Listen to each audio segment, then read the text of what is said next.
Bonjour à tous, aujourd'hui je vais parler d'un sujet qui concerne beaucoup de personnes, la procrastination et comment arrêter pour accomplir tes objectifs. Personnellement j'ai été un pro de la procrastination parce que durant toutes mes années collège, lycée et même fac, je faisais le strict minimum pour avoir plus ou moins la moyenne et m'en sortir afin de pouvoir rentrer chez moi, jouer aux jeux vidéo parce que j'avais l'espoir de devenir joueur professionnel. Bon, vous avez vu comment c'est tourné. Le truc c'est que trop tard, j'avais déjà développé des habitudes de travail terribles et quand je me suis rendu compte qu'en fait je ne voulais pas être gamer pro et que j'ai voulu changer de voie, j'avais déjà fait tout le dégât et je ne savais pas comment travailler, je ne faisais que procrastiner et ça s'est même étalé dans plein d'autres aires de ma vie où j'arrêtais et je ne voulais pas faire des choses importantes. Aujourd'hui je vais te dire tout ce que j'ai fait pour arrêter de procrastiner et je te dis tout de suite, il n'y a pas de remède miracle ou de solution miracle, il va falloir appliquer des principes petit à petit pour pouvoir t'en sortir. Ce n'est pas en quelques jours que tu vas tout changer, malheureusement c'est impossible de rattraper des années et des années de mauvaises habitudes en une semaine ou un mois. Alors reste concentré et commence à prendre des notes et aussi à te dire que tu ne vas pas pouvoir tout changer en quelques semaines, il va falloir des années et des mois d'efforts. Déjà commençons, j'aimerais que tu vois tout ce qui est travail et tout ce qui est productivité comme un muscle, parce que comme un muscle, si tu ne l'utilises pas, ça va disparaître. Ce qui fait que si pendant des années, tu t'es habitué à ne pas travailler, repousser les choses, et bien forcément ta capacité à le faire est de plus en plus basse. Tu ne vas pas avoir cette volonté de faire les choses ou cette ambition de faire les choses et c'est normal. Ça fait des années et des années que tu t'habitues à ne pas faire les choses que tu dois faire. Donc évidemment, ça va rendre tout plus compliqué parce que tu n'as plus l'habitude de travailler. Il va falloir reprendre cette habitude. Et si tu es hyper stimulé comme moi à l'époque en jouant à League of Legends, rien que 5-10 minutes à te concentrer sur un devoir ou sur quelque chose autre que ce que tu veux faire, te paraîtra quasiment impossible et sera une énorme étape à surmonter au début. Mais le truc c'est comme la musculation, en fait, la première fois que tu mets les pieds à la salle et qu'un exo te paraît impossible, petit à petit, à force d'efforts cumulés sur des jours, des mois et des années, tu vas réussir à développer des meilleurs muscles et c'est pareil pour les habitudes de travail. Tu peux apprendre à les développer. Un exemple concret que je peux te donner, les premiers jours où j'ai dû travailler en fac vers la deuxième, troisième année, je ne savais pas comment faire, je passais 1 minute, 2 minutes et je me déconcentrais, je voulais faire autre chose, c'était insupportable et maintenant j'ai réussi à devenir kiné et travailler quasiment plusieurs heures par jour sur mes objectifs personnels. Et le truc c'est que si tu n'as pas d'habitude de travail et que tu es déconcentré, hyper stimulé, commencer à travailler va être une énorme corvée parce que tu vas te retrouver devant un cahier, devant des notes et tu seras incapable de te concentrer. C'est là que rentre en jeu Anki, une application que tu peux utiliser en ligne qui m'a personnellement énormément aidé à reprendre des bonnes habitudes de travail. L'idée est super simple parce qu'en fait ça marche comme un jeu vidéo. Tu crées des cartes avec des questions et c'est une application avec un algorithme qui va te les ressortir et les ressortir. Donc en fait, tu n'as qu'à te dire je me bloque tant de temps par jour là-dessus, par période de 5, 10, 15 minutes et tu t'interroges 10, 15 minutes et tu pourras apprendre énormément de choses et réviser tes cours ou apprendre une langue, apprendre ce que tu veux plutôt facilement. Je l'ai utilisé pour les échecs, je l'ai utilisé pour apprendre des langues, je l'ai utilisé pour apprendre mes cours, je l'utilise pour beaucoup de choses et c'est très sympa pour ceux qui ont des problèmes de concentration parce que ça rend un peu tout comme un jeu. Tu n'as pas trop à réfléchir, tu n'as pas trop à lire, juste à suivre les cartes, suivre les cartes, suivre les cartes. Bien sûr, il faut prendre le temps de les faire, mais c'est super sympa pour pouvoir apprendre les choses rapidement, efficacement et aussi par petites doses. Parce que si tu n'arrives pas à te concentrer plus de 5-10 minutes, eh bien 5-10 minutes, 4, 5, 6 fois par jour sur cette application te permettra d'apprendre beaucoup de choses. Maintenant, je ne vais pas te mentir, le truc le plus important si tu veux éviter de procrastiner, ça va être de retirer tout ce qui te fait procrastiner. Donc les écrans, les jeux vidéo, les séries, les films, pour ma part les animés, il faut absolument tout retirer et être en tolérance zéro pendant une courte période de temps pour réapprendre à ton corps à s'adapter et tu vas voir qu'au début, c'est comme une addiction. Tu vas ouvrir ton portable, ouvrir YouTube pour aucune raison. Pareil pour Instagram, tu peux allumer ta PS5, PS4 sans aucune raison, tu peux ouvrir ton PC et ouvrir des trucs sur ton PC pour aucune raison. Ton cerveau est branché depuis des années et des années avec des mauvaises habitudes et il va falloir trouver et détruire ces habitudes. C'est pour ça qu'il te faut absolument une tolérance zéro pendant quelques jours, quelques semaines où vraiment tu te prives de réseau, de portable, d'écran totalement et ce sera plus simple de faire les choses que tu dois faire parce que tu n'as que ça à faire. Donc c'est soit tu lis un livre, mais ça tu vas pas lire un livre pendant 6-7 heures, soit tu fais les choses que tu as à faire, que tu as écrites. Donc déjà, s'il vous plaît, si vous voulez attaquer votre procrastination d'une manière efficace, retirez tous vos réseaux, tous vos écrans, tout ce qui peut vous distraire à ne pas faire votre travail. Parce que parfois même, on se met à faire le travail, on est sur le PC, on a le cours ouvert, sauf que nos idées partent à droite, à gauche, et comme on sait qu'on peut faire autre chose inconsciemment, on ne sera pas totalement concentré sur la tâche à faire, et en fait, elle va prendre 2, 3, 4, 5 fois plus de temps, alors que tu pourrais la régler en 10 minutes, tu vas la faire au final en 2-3 heures, donc forcément tu te dis, ça fait trop chier de faire ça, parce que ça prend du temps, alors que c'est juste que tu n'es pas concentré à 100%. Maintenant, on rentre dans le plus important. Si tu veux détruire la procrastination, il faut créer des systèmes, et je te dis ça parce que quasiment tous les matins ou tous les soirs, je me réveille et je me couche et je n'ai pas envie de faire ce que je dois faire le lendemain ou ce que je dois faire dans la même journée. Mais j'ai un système qui me permet de le faire. J'ai une to-do list, j'ai des petites habitudes qui s'ajoutent et qui s'ajoutent, ce qui au final me permettent de faire énormément de travail que je n'ai jamais envie de faire. Le truc, c'est qu'on recherche trop du plaisir instantané, c'est-à-dire jouer aux jeux vidéo, manger quelque chose de bon, faire quelque chose avec un pote, boire des coups. Mais le plaisir long terme, qui est le plus gratifiant et le plus excellent pour nous, le meilleur, le truc c'est qu'il est dur à faire. Et si tu es concentré sur les journées et pas sur les mois et les années, c'est impossible de chaque jour avoir des habitudes qui ne sont pas fun court terme, mais qui sont long court terme parce que tu es tellement concentré sur la journée ou le lendemain ou hier que tu n'arriveras pas à le faire. Il faut apprendre à dézoomer sur les mois, les semaines, les années pour être capable d'avoir des habitudes fixes. Et c'est pour ça qu'il faut que tu crées un système. Par exemple, c'est le nouvel an et tu te dis, ok, 2025, je veux lire 10 livres. C'est bien, tu as fait un objectif, le truc c'est que tu n'as pas créé un système qui va te permettre d'atteindre ces objectifs. Dis-toi plutôt, je vais lire 100 pages par mois. Je vais lire 50 pages par semaine, je vais lire au moins 5 pages par jour. Ça, c'est un système, c'est un truc qui marche et qui fonctionne. Et si tu le suis, tu vas y arriver. Le truc, c'est que je dis système, mais qu'est-ce que c'est exactement un système? Un système, c'est comme programmer une machine et je vais te donner plusieurs moyens de faire des systèmes. Le plus gros système, par exemple, que tu peux utiliser, c'est celui de la liste de choses à faire chaque jour. Parce que quand tu te réveilles le matin, eh bien, c'est trop simple d'être distrait par ta vie quotidienne, par tes petites tâches à faire. Mais si tu n'as pas un plan fixe où tu te dis je dois faire ça, ça, ça et ça aujourd'hui, tu ne vas pas le faire. Typiquement, moi, c'est avec l'administration. Si je dois mettre à jour ma carte d'identité ou un truc comme ça, si je ne l'écris pas, je ne vais pas le faire, même si je sais que je dois le faire. Par contre, si le soir d'avant, je l'ai écrit sur un bout de papier, un écran ou quelque chose avec des rappels, cela me permettra de le faire parce que je me suis créé un système qui me pousse à le faire. Donc parlons maintenant de 5 systèmes que tu peux mettre en place facilement pour pouvoir un peu arrêter la procrastination dès demain.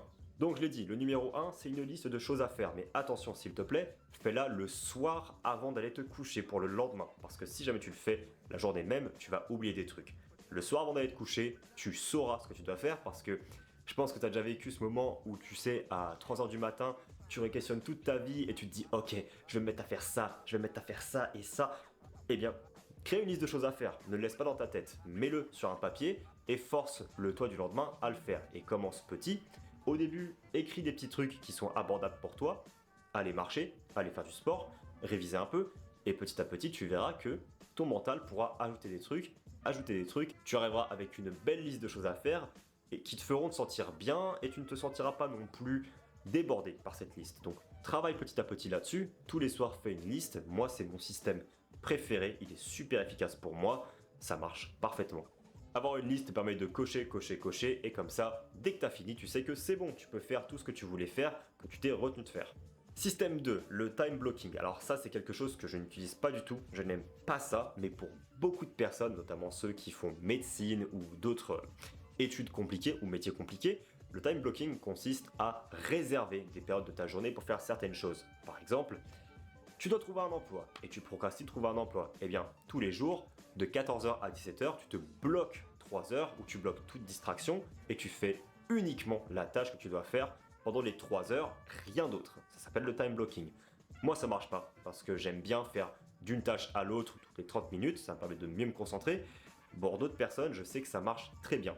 Time blocking, c'est un système qui fonctionne, mais pareil, attention, faites-le le soir d'avant. Le soir d'avant, dis-toi, ok, demain, je sais pas, je travaille de 9h à 17h, je mange, je passe du temps avec telle personne. Par contre, de 20h à 21h, c'est le moment où je vais lire un livre, c'est le moment où je vais apprendre une langue, c'est le moment où je vais aller à la salle. Time block, et dis-toi, clac, ça deviendra une habitude, je me bloque tant de temps. C'est un bon système que je n'utilise pas personnellement.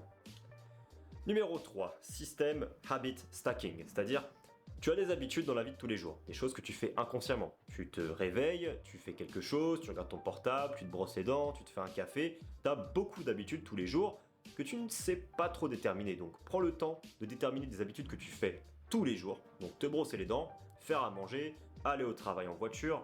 Voilà, toi-même tu fais ta liste sur un journal et essaye de regarder ces habitudes et de dire est-ce que je peux associer une habitude à celle-là. Donc de deux manières, soit parce que tu l'empiles, par exemple tu cuisines.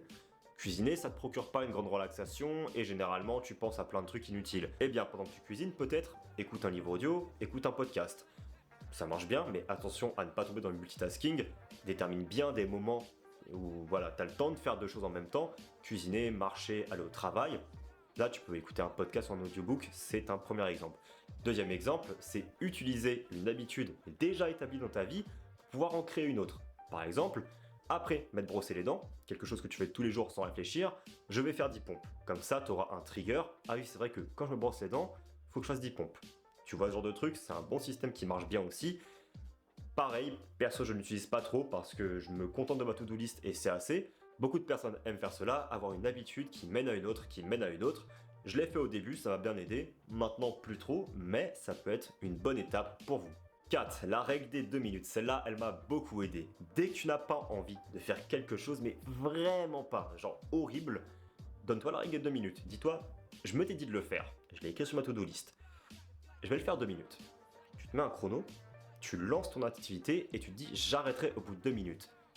Devine quoi? La plupart du temps, tu ne t'arrêtes pas. La plupart du temps, maintenant que tu es lancé dans le truc et que tu as cassé la barrière de j'ai pas envie de le faire, les 2 minutes vont passer et tu vas plutôt faire 5, 10, 20, 30. Pareil.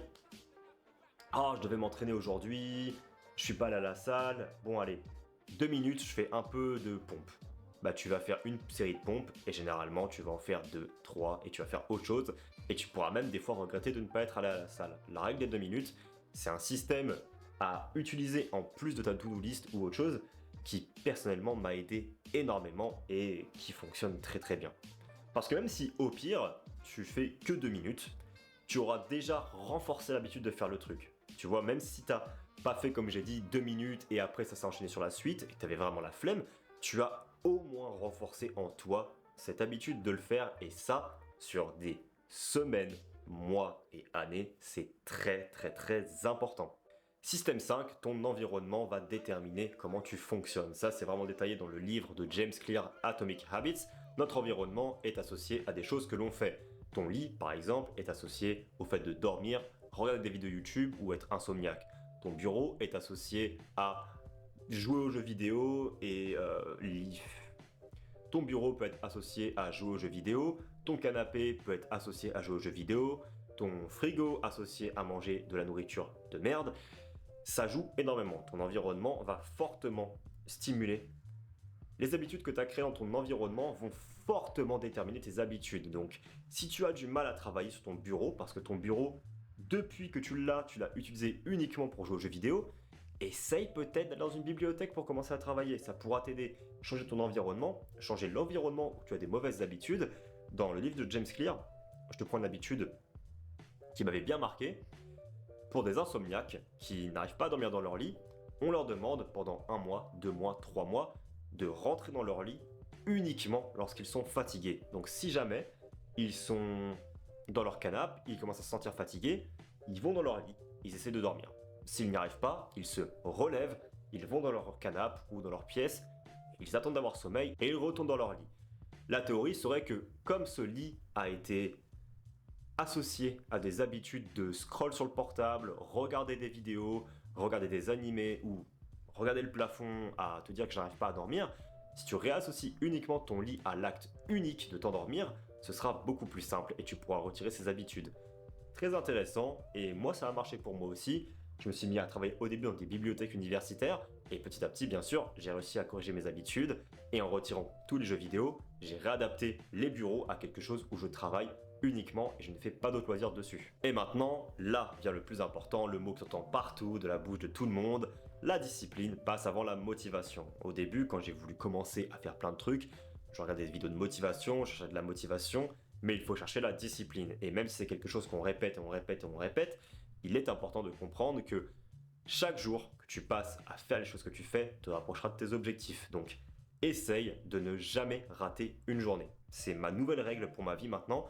Ne rate jamais une journée. Et si ça t'arrive de rater une journée, parce qu'imaginons, je sais pas, tu as un décès dans ta famille, je prends le plus extrême, ne rate pas 2 jours d'affilée. Si tu t'es dit que tu voulais apprendre l'anglais, et bien sûr, sur une journée, tu as la tête pleine et tu peux pas, le lendemain, fais au moins 2 minutes. Garde cette habitude en toi, garde cette discipline en toi et ne t'arrête pas parce que beaucoup de choses que tu entreprends pendant 20, 30, 60 jours vont s'arrêter du jour au lendemain si pendant 1, 2, 3 journées tu arrêtes de le faire.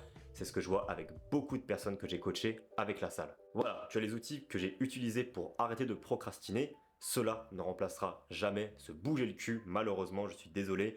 Il n'y a pas d'autre moyen que de te bouger le cul et te mettre à travailler et ça va être nul, ça va être chiant, ça va te saouler et c'est comme ça malheureusement, tu n'auras pas le choix. Si tu veux détruire des habitudes que tu as gardées depuis des années et des années, il va falloir te faire un peu de mal. Le conseil que je peux te donner et qui personnellement m'a sauvé, c'est la caféine. C'est le truc qui me permet de mieux me motiver et me rendre plus discipliné. J'ai associé la caféine avec le travail, donc dès que je prends un café, dès que je prends une energy drink, c'est que je vais faire quelque chose de productif. Et ça, je vous promets, c'est une habitude qui m'a sauvé. Dès que je me fais un café, dès que je bois une Monster, un truc comme ça, je vais soit travailler, soit aller à la salle et ça me sauve beaucoup, beaucoup de problèmes de discipline. Merci beaucoup et je vous souhaite beaucoup de courage. N'hésitez pas si vous avez des questions.